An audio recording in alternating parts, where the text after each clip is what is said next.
I recently received a question on how to keep freeze-dried food warm while rehydrating it while winter camping. I have two basic methods I'm going to share in this video, one obvious and maybe one not so obvious. So let's get right into it.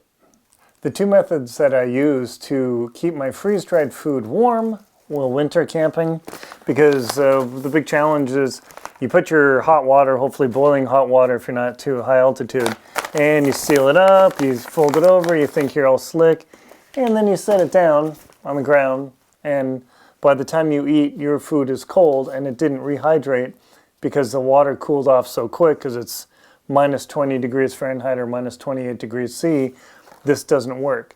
So the first trick, if you're going on a long trip or you're willing to carry the weight, is a food thermos. These food thermoses are highly recommended. They're the ultimate choice if you want the solution to freeze-dried. So what I do is I get my boiling hot water going, I open my freeze-dried packet, I pour it in, I take out the oxygen absorber, I put in the boiling hot water, and here's the key, I make sure to stir it up because there's always a dry spice ball in there.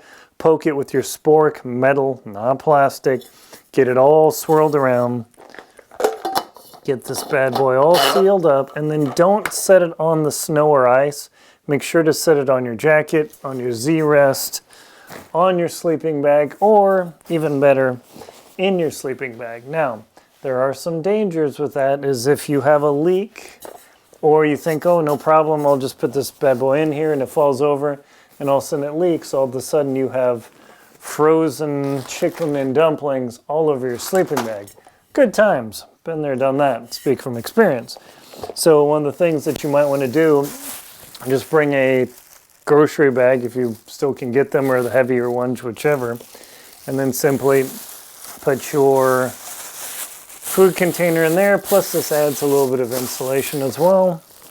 Put that in there, just close that up, and that food will stay perfectly warm and barely cool down at all in your sleeping bag. Bonus, you can actually put your electronics in your sleeping bag, and I talk about that in my Motivated Amateur's Guide to Winter Camping, is I put my electronics in there to start warming it up while I'm cooking my food. I don't use my electronics like my phone or whatever when it's cold, if I can avoid it, because the cold kills the battery. Same thing with my camera. And then after 10 minutes, or 12 minutes, or whatever the prescribed time is, I open it up, and then enjoy the food. Now, one of the things to be aware of is, let me tilt the camera here, is make sure not to, under any circumstances, eat, and just set that down and think, oh yeah, I'll mess around in my tent. Whoopsie. Happens. I've dropped food before. So you eat, and then you put your spoon in your mouth, you close this thing up, and then you set it back down. It also stays warmer if you close the lid, because often it's difficult to eat a full freeze-dried meal on a single shot until you're several weeks into a camping trip. So I just close the lid back up, and then if I'm messing around and I turn and I knock it over, nothing happens. No big deal.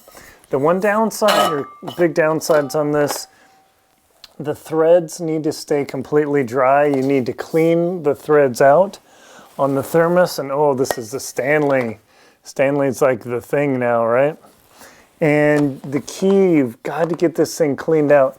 Chicken and dumplings aren't bad, but things like turkey tetrazzini and others with milk products, if you don't get this perfectly cleaned out and you seal it up the next day, oh, now you're eating bacteria that's done the little bacteria dance. No bueno. So the trick is, I retain some of my hot water, I put it in there, I close it up, I swish it around, and then I drink it. It's just your stew with water. So that's highly recommended. Bonus, you get hydration, you save cleanup effort by drinking out the fluid, you get the minerals and vitamins and all the goodness. And usually I just need 1 or 2 squares of toilet paper to completely clean this bad boy out so it stays clean. The second technique that I use, if I'm not carrying a food thermos like on Denali or wherever, short winter camping is, again, I get this guy torn open, I take out the oxygen absorber pack, I set this very carefully on the snow, I pour my water in gently, slowly, and then I pick it up, and then before I pour the water in, I forgot, I make sure to try and clean the Ziploc, because the new bags on these guys and others, the Ziplocs tear, they suck. They just suck. It's just how it is. So clean that out, and then once it's heated up, the Ziploc tears, so you gotta be careful.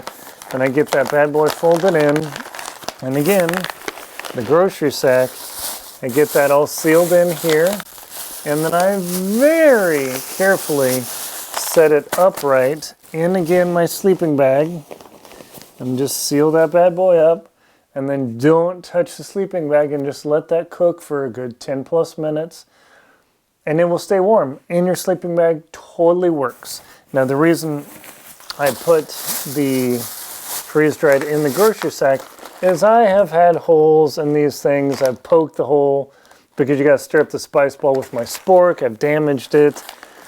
These are tough but not invincible. And by putting this in a grocery sack, you don't have leaked spaghetti juice all over your sleeping bag. And then you just get that bad boy in there and it stays warm. And when you're ready to eat, you open it up, get it out. And don't just hold it by the bag like this. Be very conscious because it can slip out. You might have gloves on.